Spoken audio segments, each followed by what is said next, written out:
Пиле с зеленчуци. За тези, които сте пробвали моите рецепти и са ви харесали, не пропускайте тази. Толкова вкусно се получи, че си облизахме пръстите. Но да не губим време, да преминем към рецептата.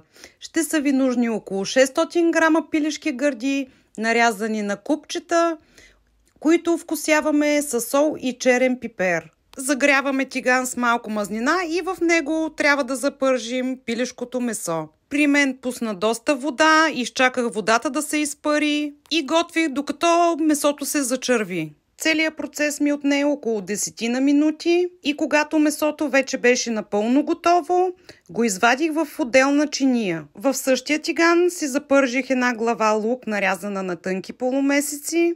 Минута по-късно добавих един морков настърган на едрото ренде, разбърках за още около минута и прибавих една зелена и една червена чушка, нарязани на лентички. Бърках още около минута-две, докато и чушките поумекнат, посолих с сол и към вече задушените зеленчуци добавих една супена лъжица брашно.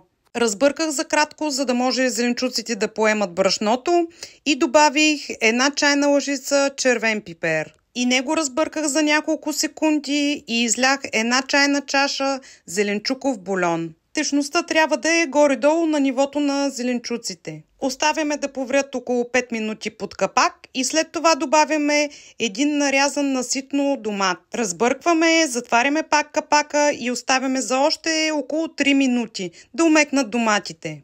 След това връщаме пилешкото месо и добавяме 2-3 нарязани на тънки лентички кисели краставички.